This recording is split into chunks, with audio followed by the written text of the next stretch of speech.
नमस्कार दोस्तों, आप देख रहे हैं एसआर न्यूज और मैं हूं संगीता। दोस्तों, पश्चिम बंगाल में भारतीय जनता पार्टी के सत्ता में आ जाने से एक काम यहाँ पर बहुत ही अच्छा हुआ, जो है कि गौ तस्करी और गौ कुर्बानी यानी कि गौ हत्या पर रोक लगा दी गई है। भारतीय जनता पार्टी जैसे ही पश्चिम बंगाल में सत्ता में आती है, बंगाल सरकार द्वारा सबसे पहले इसी चीज पर रोक लगाया जाता है, जो कि सामने बकरीद 28 तारीख को। आप सबको पता होगा कि बकरीद में जो मुस्लिम समाज के लोग हैं वह किस तरीके से बकरी गाय की कुर्बानी देते हैं, और यहाँ तक कि भैंस की भी कुर्बानी वह लोग देते हैं उस दिन। इस पर जो कि आने वाले त्योहार 28 तारीख को बकरीद को देखते हुए पश्चिम बंगाल सरकार ने यह फैसला लिया कि इस बार बकरी गाय भैंस किसी भी जीव की जो है वह हत्या नहीं की जाएगी, किसी की भी बलि नहीं दी जाएगी।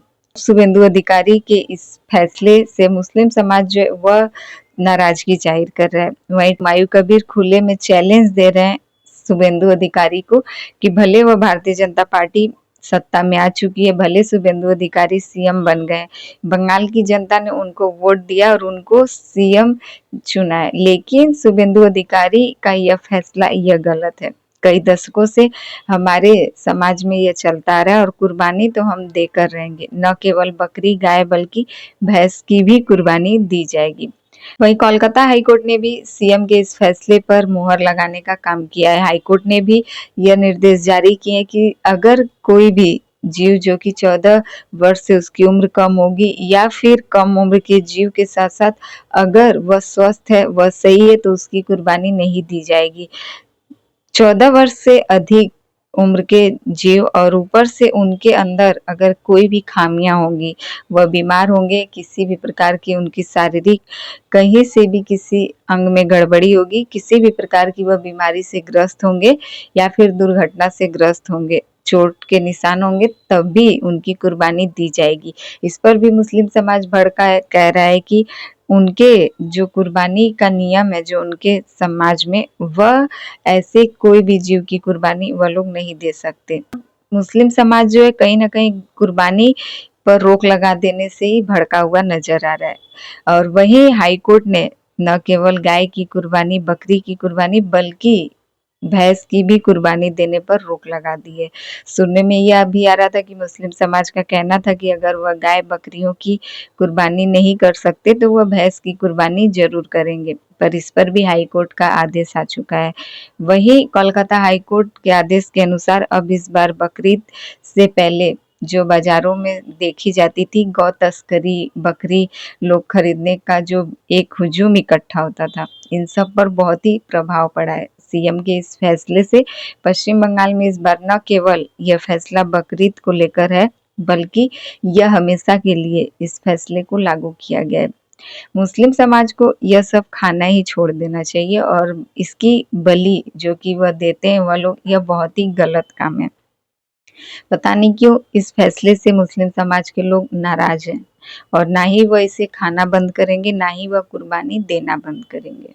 लेकिन पश्चिम बंगाल में सीएम के इस फैसले को लेकर जो बाजारों का हाल है वह इस बार बहुत ही खराब है। ना ही कोई हिंदू गाय बेचने जा रहा है बाजार में, ना ही कोई मुस्लिम समाज का लोग इसे खरीदने आ रहा है, ना ही बकरियों की भी उतनी बाजारों में जो है वह संख्या देखने को मिल रही है। गाय की संख्या तो इस बार एकदम ही खत्म हो चुकी है, जो कि बहुत ही कम समय बचा है, बहुत ही नजदीक आ चुका है मुसलमानों का यह बकरीद त्योहार। लेकिन जो बाजारों का हाल है वह कहीं ना कहीं इस पर सीएम और हाई कोर्ट के फैसले का असर देखने को मिल रहा है। जहाँ की पहले जो टीएमसी की सरकार थी उस समय यहाँ की जो आंखों देखी हाल थी वह मैं आपको बता देती हूँ कि पहले यहाँ पर खुलेआम गौ तस्करी किया जाता था। बकरीद आते ही बाजारों में ट्रकों में भर भर कर गाय की तस्करी, गाय को बाहर से लाया जाता था, और न दिन में बल्कि रातों रात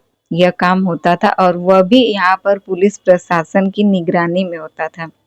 ट्रकों में गाय भरकर जब बाजार के लिए निकलती थी तो पीछे से पुलिस खुद सुरक्षा देकर जगह तक उन सभी गायों को पहुंचाती थी।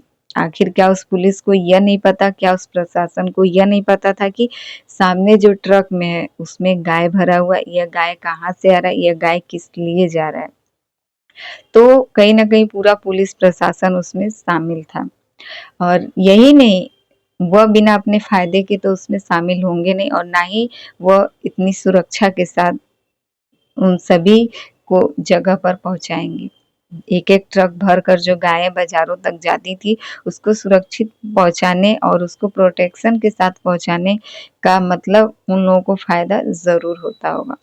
वहीं टीएमसी की सरकार में जो खुलेआम बाज़ारों में, सड़कों पर बकरीद आने से पहले ही बकरी, गाय सभी बाँध दिए जाते थे। इस बार इसका असर देखने को मिल रहा है कि अभी तक बाज़ार में न तो कहीं से गाय की खरीद हो रही है, न तो कोई बेचने के लिए जा रहा है और ना ही सड़कों पर कहीं भी गाय बंधा हुआ दिख रहा है। पहले तो ये सब खुलेआम चलता था।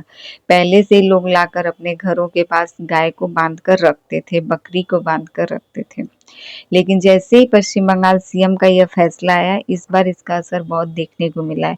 हालाँकि कुछ मुस्लिम समाज के लोग इससे नाराज़ हैं, पर उनकी नाराज़गी अब ना ही पश्चिम बंगाल सरकार के सामने चलेगी, ना ही हाई कोर्ट के आदेश के आगे टिकने वाली है। फिलहाल इन सभी को लेकर आपकी क्या राय? आप क्या सोचते हैं कि पश्चिम बंगाल में भारतीय जनता पार्टी के आ जाने से यह जो फैसला लिया गया है, क्या यह सही है या फिर गलत है? भारतीय जनता पार्टी पश्चिम बंगाल में आकर जो भी कदम उठा रही है, इससे बंगाल की जनता कितना खुश है? और इन सभी को लेकर आप क्या सोचते हैं? कमेंट करके ज़रूर बताइएगा। पश्चिम बंगाल में भारतीय जनता पार्टी को अभी अगला कदम और क्या उठाना चाहिए? अगर आपके मन में भी कोई सवाल हो, तो आप कमेंट करके ज़रूर बताएँ।